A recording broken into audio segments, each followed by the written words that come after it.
வணக்கம் and welcome to pebbles Tamil channel viewers. நம்மளுடைய pebbles Tamil சேனல்ல கடந்த 2 எபிசோடுகளா சப்த கன்னியர்களை பற்றி பார்த்து கொண்டிருக்கிறோம். முதல் எபிசோடா சப்த கன்னிகள் என்பவர்கள் யார், அவர்களுடைய வரலாறு, வழிபாடு என்ன, அதெல்லாம் பற்றி தெரிஞ்சுக்கிட்டோம். அடுத்ததாக சப்த கன்னியர்களில் ஒருவரான பிராமியினுடைய வழிபாடு தோற்றமும் குறித்து நாம் பார்த்தோம். இந்த 2 எபிசோடை பார்க்காதவங்களுக்கு கீழே டிஸ்கிரிப்ஷனில் அதற்கான லிங்க் இருக்குது, மறக்காமல் அதை கிளிக் பண்ணி பாருங்கள். இந்த சப்த கன்னியர்களினுடைய வரலாறு, தோற்றம், வழிபாடு இதனுடைய தொடர்ச்சியாக நாம் இந்த எபிசோடில் பார்க்க இருப்பது சப்த கன்னியர்களில் ஒருவரான ஸ்ரீ மகேஸ்வரி அம்மனின் தோற்றம், வழிபாடு இவற்றையெல்லாம் இந்த வீடியோவில் பார்த்து நாம் தெரிஞ்சுக்கலாம். ஸோ வாங்க வீடியோக்குள்ளே போகலாம்.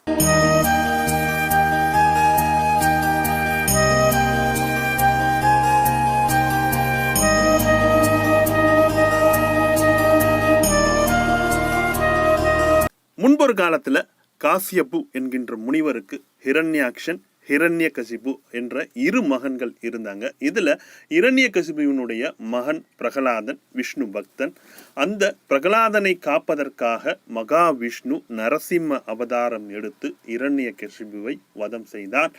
அந்த பிரகலாதனோ சிறிது காலம் ஆட்சி புரிந்து அதன் பிறகு துறவரம் மேற்கொண்டதற்கு பின்னாடி அவனுடைய வம்சத்தில் வந்த அந்தகாசூரன் என்கின்ற ஒருவன் பட்டத்திற்கு வருகின்றான். கடும் தவங்கள் பல புரிந்து கடவுளர்களிடம் பல வரங்களை பெற்றிருந்தான். சிறிது காலத்திற்கு பிறகு ஆரம்பத்தில் நல்லவனாக இருந்த அந்தகாசூரன் காலம் கடக்க கடக்க அவனுக்கு இருந்த சக்திகளை கண்டு ஆணவம், கோபம், பொறாமை, காமம் அப்படின்ற தீய குணங்கள் நிறைந்த ஒரு தீயவனாகவே மாறி போனான். இதனால பல தேவர்களுக்கும் முனிவர்களுக்கும் தொல்லைகள் கொடுத்து அவர்களை கைது செய்து அடிமையாக மாற்றி வைத்தான்.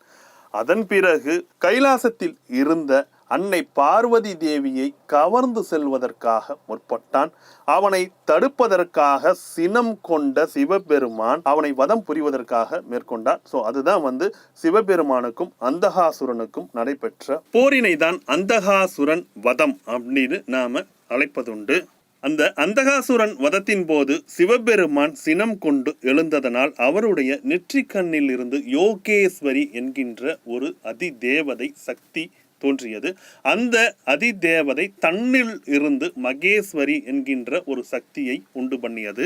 இந்த அந்தகாசுரன் வதத்தின் பொழுதுதான் சிவபெருமான் தன்னில் இருந்து கால பைரவரையும் தோற்றுவித்தார். இந்த பைரவர் மேலும் 7 பைரவர்களை உண்டாக்கி அஷ்ட பைரவர்கள் என அழைக்கப்பெற்றனர். இந்த போரில் சிவபெருமானுக்கு உதவி செய்வதற்காக கடவுளர் ஒவ்வொருவரும் முறையே பிரம்மன் தன்னிலிருந்து பிராமியையும், விஷ்ணு வைஷ்ணவியையும், முருகன் கௌமாரியையும், இந்திரன் இந்திராணியையும், வராகமூர்த்தி வராகியையும், யமன் சாமுண்டியையும் உண்டு பண்ணினார்கள். சிவபெருமானின் அம்சமாக யோகேஸ்வரியிலிருந்து தோன்றிய மகா சக்தியான மகேஸ்வரியின் துணை கொண்டே சிவபெருமான் அந்தகாசூரனை வீழ்த்தினார்.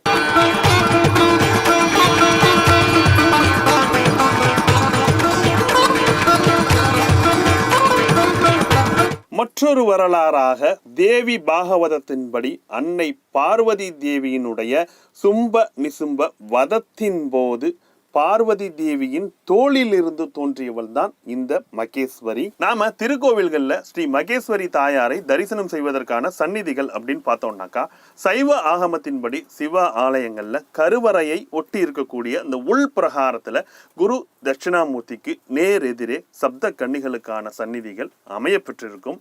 இந்த 7 கன்னிகளில் ஒருவர் தான் மகேஸ்வரி.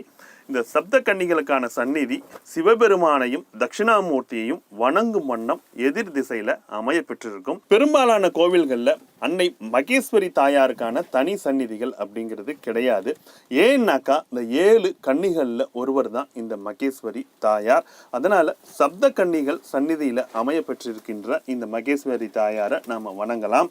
அதுபோல மகா மாரியம்மன் ஆலயங்கள், நம்மளுடைய ஊர் கோவில்கள்லாம் சொல்லுவாங்க பாத்தீங்களா. ஸோ அந்த மாரியங்கோவில்ல அந்த அம்மனுக்கு பரிவார தேவதைகளா இந்த சப்த கன்னிகளினுடைய சந்நிதிகள் அமைந்திருக்கும். அங்கேயும் நாம வணங்க முடியும். சைவ ஆகமத்தின்படி பார்த்தோம் அப்படின்னாக்கா சப்த கன்னிகளுக்கான காவல் தெய்வங்கள் அப்படின்னாக்கா ஐயனார் அல்லது தர்மசாஸ்தா, கணபதி, இந்த 3 சந்நிதிகள் அடுத்ததாக அமைந்திருக்கும். இங்கே மாரியம்மன் ஆலயங்களில் பார்த்தோம் அப்படின்னாக்கா சப்த கன்னிகளுக்கான காவல் தெய்வங்களாக நாகராஜா, நாகக்கன்னிகளுடைய சந்நிதிகள் அமைய பெற்றிருக்கும்.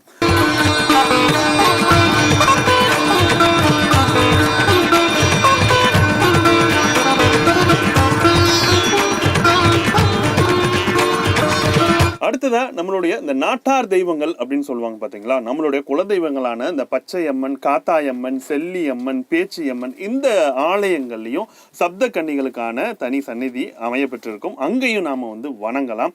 அதுபோல இந்த ஊர்ல இருக்கக்கூடிய ஆத்தங்கரை, குளத்தங்கரை, இங்கெல்லாம் இருக்கக்கூடிய அந்த விநாயகர் கோவில் ஆகட்டும் அல்லது ஏதாவது ஒரு சின்ன அம்மன் ஆலயமாகட்டும், அங்கெல்லாம் பார்த்தோம்னாக்கா இந்த சப்த கன்னிகளுக்கான தனி சந்நிதிகள் அமைய பெற்றிருக்கும். அங்கேயும் நாம சப்த கன்னிகளையும் அன்னை மகேஸ்வரி தாயாரையும் தரிசனம் செய்ய முடியும். இதற்கு அடுத்ததா நாம ஸ்ரீ மகேஸ்வரி தாயாரினுடைய ரூப லட்சணம், அதாவது அவர்களுடைய திருவுருவ திருமேனியை பற்றி தெரிந்து கொள்ளலாம். பொதுவாகவே திருக்கோவில்கள்ல இந்த சப்த கன்னியர்களான இந்த 7 கன்னிகளுக்கும் தனித்தனியான சந்நிதிகள் கிடையாது. அதற்கு மாறாக ஒரே கல்லில் ஒரே நேர்கோட்டில் நின்ற கோலத்திலேயோ அல்லது அமர்ந்த கோலத்திலேயோ தான் இந்த சப்த கன்னிகளுக்கான சந்நிதி அமைய பெற்றிருக்கும். சப்த கன்னியர்கள் ஒவ்வொருவருக்கும் தனித்தனியான வாகனங்கள், ஆபரணங்கள், கொடிகள், ஆயுதங்கள் என தனித்தனியாக தான் வகைப்படுத்தியிருப்பாங்க. இதுல சப்த கன்னியர்களில் ஒருவராகவும் ஸ்ரீ மகேஸ்வரி தாயாருக்கான வாகனம், ஆயுதம், நிறம், கொடி இவைகள்லாம் என்ன அப்படிங்கிறத நாம தெரிஞ்சுக்கலாம்.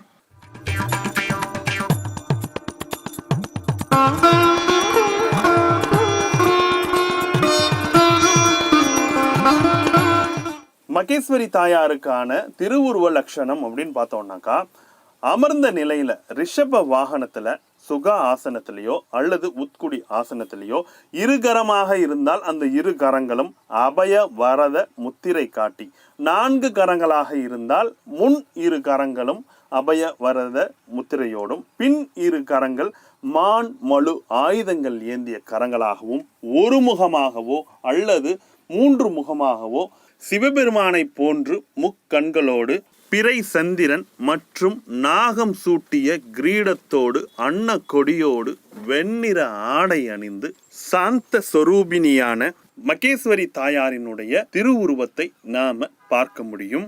ஸ்ரீ தத்துவநிதி என்கின்ற நூலின்படி மகேஸ்வரி தாயார் 10 திருக்கரங்களோடு காட்சியளிக்கின்றார். வலதுபுறத்தில் இருக்கக்கூடிய 5 கரங்கள்ல முதல் திருக்கரத்துல அபய முத்திரையும், அடுத்தடுத்த கரங்கள்ல வாள், வஜ்ரம், திரிசூலம், பரசு போன்ற ஆயுதங்களையும், இடதுபுற கரத்துல முதல் திருக்கரத்துல வரத முத்திரையையும், மற்ற திருக்கரங்கள்ல பாசம், மணி, நாகம், அங்குசம் போன்ற ஆயுதங்களை தாங்கிய 10 திருக்கரங்களாக நாம பார்க்க முடியும். சிவபெருமானின் அம்சமாகவும் சிவபெருமானுடைய பெண் வடிவமாகவும் காட்சியளிக்கின்ற இந்த ஸ்ரீ மகேஸ்வரி தாயாரை நாம் வணங்கினால் நம்மிடம் இருக்கின்ற அந்த கோபத்தை போக்கி மனதில் அமைதியையும் சாந்தத்தையும் நிலைநாட்டிடுவார்.